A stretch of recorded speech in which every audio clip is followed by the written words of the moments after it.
Bienvenue au Café de la Vérité. Ce matin, nous allons parler d'une chose très importante, mais basée sur la parole de Dieu. On va parler du rôle de la femme. On va regarder ça en 3 points différents. Donc, le premier, c'est la place de la femme dans l'Ancien Testament. Le deuxième, c'est Jésus, comment Jésus voyait les femmes. Et le troisième, c'est la place de la femme aujourd'hui. Dans l'Église, à la maison et dans le monde. La troisième partie, on ne la verra pas sur cette vidéo-là, parce qu'on va manquer de temps. On va la voir sur la vidéo, l'un des prochaines vidéos. Donc, on va commencer par regarder dans l'Ancien Testament, aller jusqu'à la résurrection de Jésus. Pourquoi? Parce que cela va nous aider à poser les bonnes questions. En regardant l'histoire à travers les âges, je pense qu'il n'y a pas meilleur pour apprendre vraiment ce que la femme vivait, ce qu'elle vit, et pour la suite. Dans l'Ancien Testament, la femme, elle est importante à condition qu'elle reste chez elle, avec les tâches ménagères, qu'elle laisse les hommes tranquilles, elle transmettait la vie et le code de vie. C'était son rôle. En d'autres mots, très très différent d'aujourd'hui. Bien sûr, certaines femmes ont pleinement vécu leur place dans la foi et dans la confiance entière en Dieu. Elles sont citées par leur foi dans Hébreux 11. Sarah, la femme d'Abraham. Rahab, l'ex-prostituée, en Jacques 2, 25. En Hébreux 11, 30 à 40, il y a plusieurs autres femmes, comme Rebecca, Rachel, Déborah, etc. Beaucoup de versets, je ne vous les lirai pas parce que je ne veux pas trop allonger. Vous irez les voir à la maison. Plusieurs autres qu'on ne connaît pas leur nom. Exemple, les filles de Lot, on ne connaît pas leur nom. Et combien là-dedans ont été nommés seulement sur la femme de. La femme de. Donc, on ne connaît pas nécessairement les noms. Une chose qui était dans ce temps-là, et la femme était un objet de convoitise, parfois de marchandise, de marchandage au niveau des hommes. Un exemple, Abraham. Quand Abraham est arrivé en Égypte, peur de perdre la vie, il a fait passer sa femme Sarah pour sa sœur, qui elle, qui était une très très très belle femme, donc elle a été envoyée dans le harem du roi. Lot, quand les anges sont arrivés et que les hommes dans Sodome voulaient abuser des hommes, Lot leur a offert leurs filles, ses filles. C'était malheureux, c'était même terrible. Mais Jésus, lui, maintenant, Jésus, lui, contrairement, a soutenu les femmes.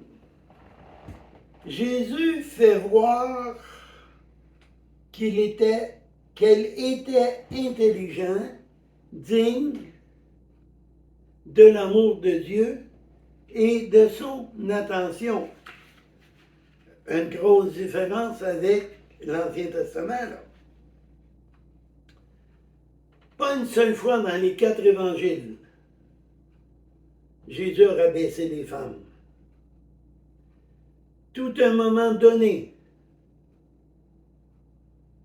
contraire, Jésus a aidé, a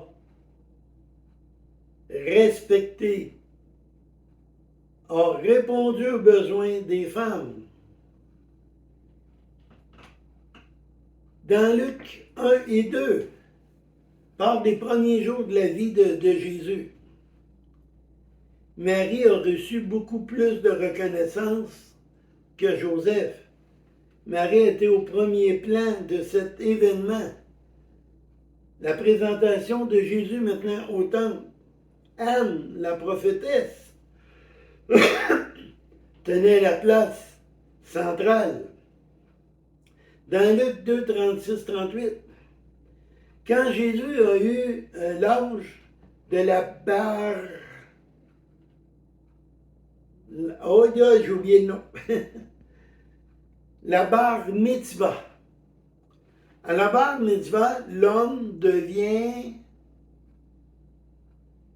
indépendant de ses parents. Donc, il n'est plus obligé à sa mère, il n'est plus obligé aux femmes, parce qu'il est devenu homme, donc, selon la loi juive, c'est lui qui peut donner des ordres aux femmes.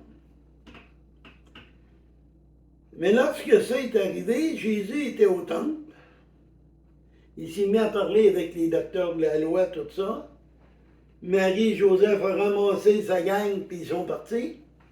Et rendus à Jérusalem, quand ils ont parti de Jérusalem, quand ils se sont rendus chez eux, ils sont aperçus qu'ils avaient oublié Jésus. Ils sont partis, ils sont revenus.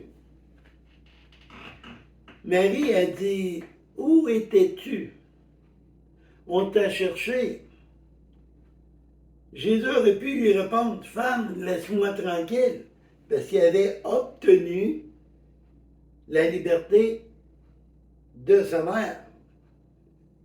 Mais c'est avec amour et respect.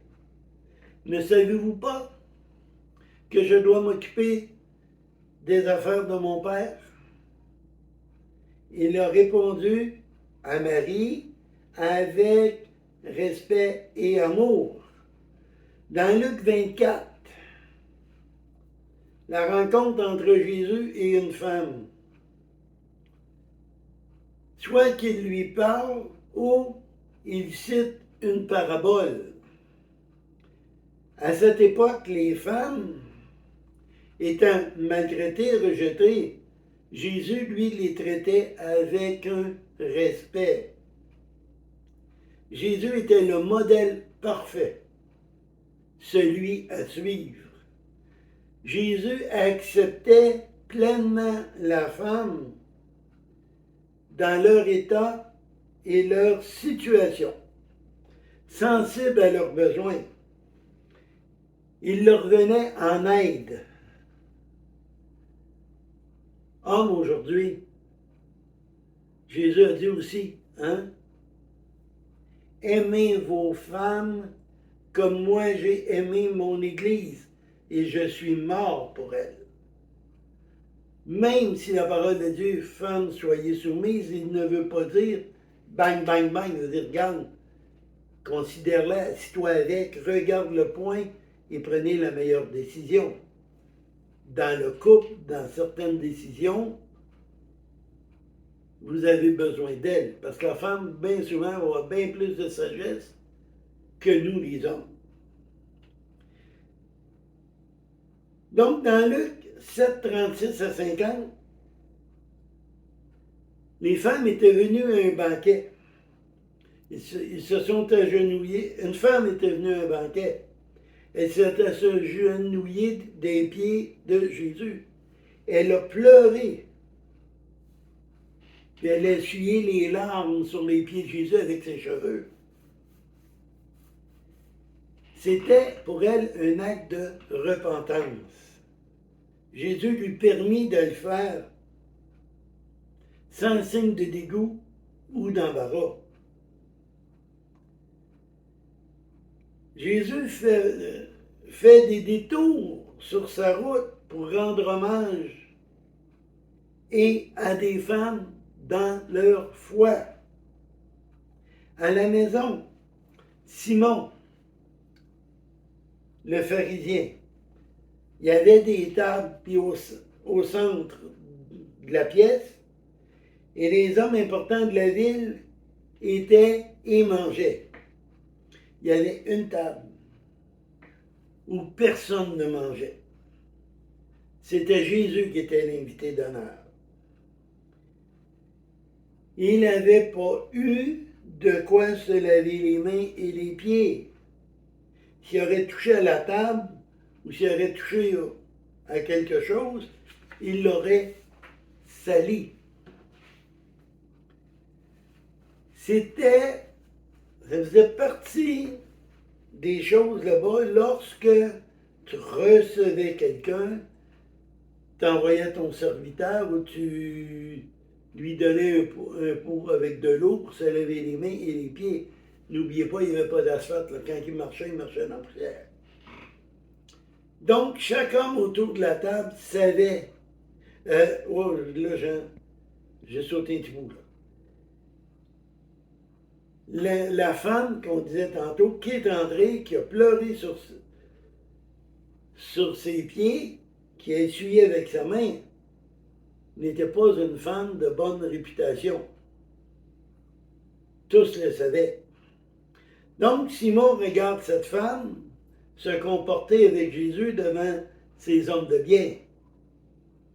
Il avait invité Jésus pour voir s'il était un grand enseignant de Dieu. Il crut qu'il était un imposteur.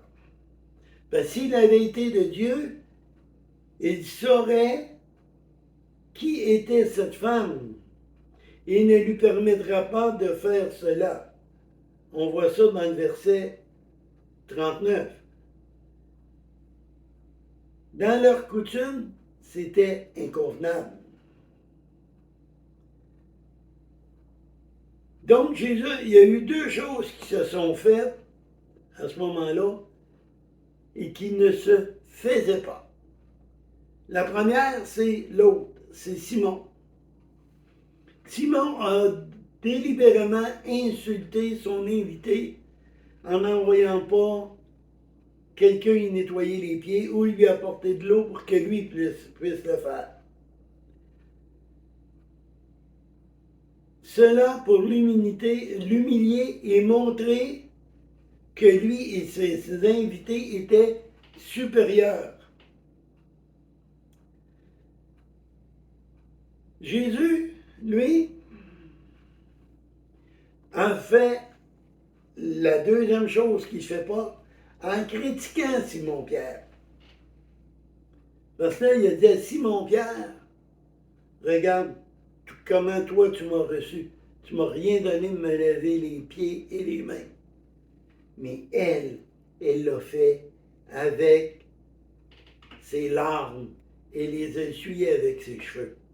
Alors que toi, tu n'as rien fait parce que tu voulais m'humilier. Et Jésus a dit à Simon, il a dit, cette femme, elle est pardonnée, mais pas toi. Puis ensuite, elle est repartie. On voit cette histoire-là dans Luc 7, 44 à 50. Regardons une autre chose. L'équipe de femmes qui suivaient Jésus.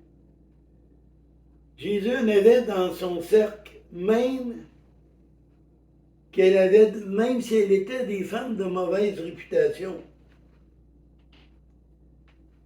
Luc 8, 2 et 3. Les 12 apôtres étaient avec lui et plusieurs femmes avaient été guéries, libérées de mauvais esprits. Un exemple, Marie de Magdala, qui avait 7 démons en elle. Jésus était sensible à leurs besoins, à leur handicap, soit religieux ou social. N'oublions pas, là, nous sommes sous la loi juive toujours.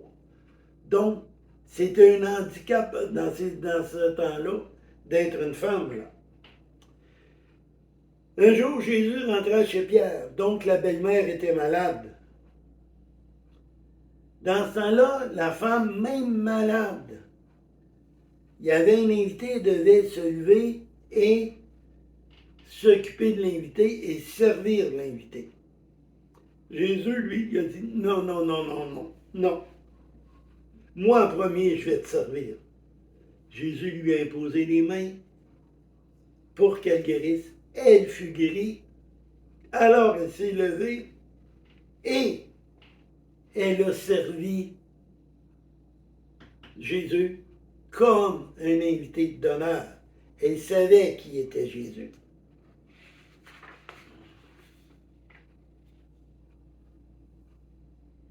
Jésus défendit les femmes contre la cupidité des pharisiens. Luc 20. Nous devons honorer toutes les femmes avec le même amour et le même respect que Jésus. C'est pour ça, tantôt, je vous ai dit, hommes, aimez vos femmes comme Jésus a aimé son Église. Il est mort pour lui. Luc 13, 10 à 17. Jésus voit une femme avec un dos courbé. Ah. Donc, il l'appelle. Mais en l'appelant, il a fait 4 choses contraires aux coutumes de l'époque. Il l'a appelé, il lui a demandé de venir, donc ils sont dans le temple. Il dit, viens, viens ici. Et elle a été dans la partie réservée aux hommes. Ça ne se faisait pas. Mais Jésus l'a fait. Jésus a fait une entorse à sa culture en donnant l'importance à une femme. Il a imposé les mains, or qu'il ne fallait jamais toucher une femme dans le temple. Dans le temple, un homme n'avait pas le droit de toucher une femme. Donc, jamais un couple rentrait en se tenant la main. Jésus a affirmé sa valeur dans la société. Les hommes critiquent ce qu'il a fait dans le temple. Jésus connaît leur cœur et leur dit,